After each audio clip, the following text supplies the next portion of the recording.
video is just going to show you a few specific tricks for how to make your models kind of nice and standardized and doing simple things to avoid annoying mistakes. So one thing I found to be very helpful after the fact was you should outline where you're going to end up gluing all of your walls. So I did it here in marker, but I went over it first with pencil. There's a bunch of advantages to this. One is what we were finding is when we just were kind of gluing it onto big cardboard pieces, is people would have their kind of pieces like that, and that looks good, and they would kind of glue them in the walls, like, because it's cardboard, it would like bend. So you'd end up with like this wall, this piece, and then its matching partner on the other side would be the same size. But if the walls are glued down wrong, you'd end up with these funky shaped rooms. Unless you have a funky shaped room, that's not going to work, and it won't be as good as it could be. So one thing you can do is outline it, like I said, and then the way you check is you just take one of your walls. So this wall is going to be the same length as that side. Looks good there. Same length as that side. Fabulous. Looks good there. And then, of course, you can just kind of slide it along and make sure that the lines match up nicely with it. So that side looks good. And then this side, the long side, you can basically do the same. So this black line down here matches up nicely. And up at the top, matches up nicely over there. Great, so that means we have some nice square corners. The next tip is going to be about gluing your walls down onto your floor. So you've already marked it out with the dark like we talked about. And then what you'll find is if you glue on here, if you glue on your wall first and then put it on, it's all going to dry. So what you like to do, or what I prefer, and most of the crafter people on YouTube prefer, is you're going to go through and give it a real confident, nice quick shot along the line here.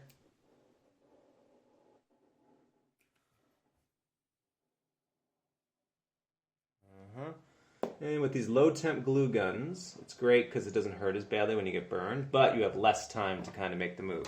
So working with a partner, you'll probably have like one person who's doing it, and then they're going to yell, place! And then you come through as the placer, and you're going to get right on that dark line, and you're just going to hold it nice and sturdy. A good thing to do is to kind of like tip it like this, and you want to make sure, do your best to try to get it to glue so that it stands naturally upright.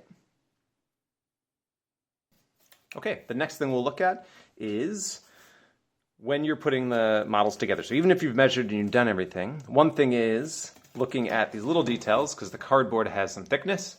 And so we have one model that tapes the long edge to the inside of this, and then another model that tapes the long edge to the outside of this. We're going to have like some wonky walls that don't go, which isn't the biggest deal, but it's something that can be avoided by just kind of agreeing as a class, all right, we're going to put the long walls glued into the side of the short walls, not like that. So just come up with something simple like that. Not the end of the world if that isn't figured out. So yes, I'm going to finish gluing the long wall here, and I've already marked out a spot like that's where my door is going to go. And then over here, I've got my extra tag board to reduce the mess.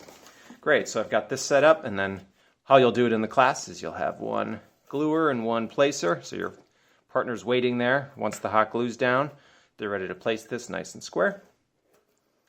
And we're looking over here. Do our corners look pretty square? Yes, they do. Do I have this going on the right side of the wall? I guess so. And again, that's not the end of the world. That's just expert level stuff. The walls are looking pretty nice and straight. I haven't even glued the corners yet, but there's a cool trick that you can use to keep those, one, sturdier and less just like a hot glue mess if they're not perfect. So you can see there's like a few gaps. There's like a little bit of a gap in the corner maybe. So what you can do is I like to take Tagboard, and you see I've just kind of measured like 2 centimeters out on each side. I was going to go a little bit less. And I've cut it out roughly equal on both sides. Again, this doesn't have to be like perfectly cut because this is just for structure. And what this is going to do is this is going to, instead of trying to like glue in the corner and just have like a slop mess, what you'll be able to do is just put some hot glue down here. I'm going to see how long I need this. Casual measure will do. Take a pencil, come down like that, and probably better to measure this before you do it. And you just kind of cut it. I did it a little bit below where the wall actually ends. And then, what's really cool is if you get like a long cereal box, you can get a 2-for-1 deal. And maybe these will be good for multiple corners. Great. And so now that we have our little corner piece, it's going to be really simple. you're just going to come over, take the hot glue, spread some hot glue here, and some hot glue here. And yeah, you've got, 15, 20 seconds to get it in there. Just like that. You'll get it in there nice and tight.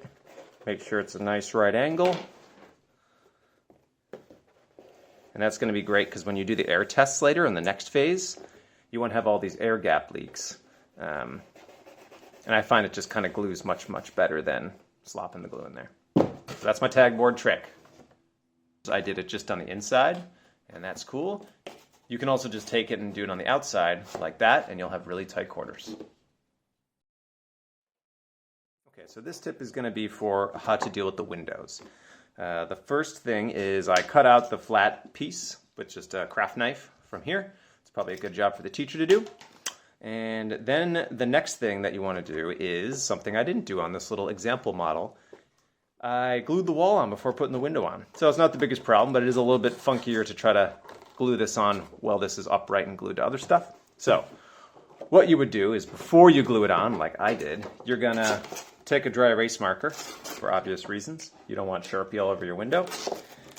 And you're going to, with plenty of space, you're going to trace. So I don't want to trace it exactly right at the edge of the plastic. You want to give a lot of space on all sides, because what's eventually going to happen is, hold on, and again, it doesn't have to actually be a perfect window, because what you're going to do is once you have it all cut out, you're going to need space around the window to actually glue the window in. So I will be generous with how much space I leave. I could probably fit 2 of these windows if there were 2. And then all you're going to do is you're going to line it up, make sure it fits all around, it won't mess up other things. And then of course you can just take your little eraser, you can erase your dry erase marker, and you're ready to glue. So gluing is really easy. You're going to glue it on your wall again before you glue the wall to the floor, but not the biggest problem. You'll see it'll work fine. And you're going to spread glue like that. Leave enough space so when the glue smushes, it doesn't smush into your window and look all nasty. And then you can go and take your window, and it's the easiest part of the build. Just put it right on there, stick it on nice and sturdy. You want to make it so that there's really no gaps. Slide a little bit, just like that. Yes, and this is the funky part. So there you go. That's what it looks like on the inside. Glued it on. It's a nice way to warm up your fingers. Just like that.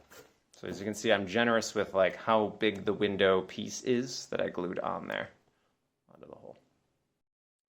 While I'm giving tips, one other little fun thing that some of the kids did that I liked is I just cut this door out all the way as a whole. But of course doors close and open, and that can be cool to play with when you're looking at your ventilation and airflow in the next phase. So this is really simple. Just don't cut one of the sides of the cardboard and the natural flap of the cardboard, and make it cool to open and close. And if you're really slick, you can make it so that probably your door opens out in the hallway, so you can have it flap out the right way. As a note for teachers, there's a few things that you can decide to do for your students here to make things go smoother, and hands-on is great, and let the kids do all the work is the best.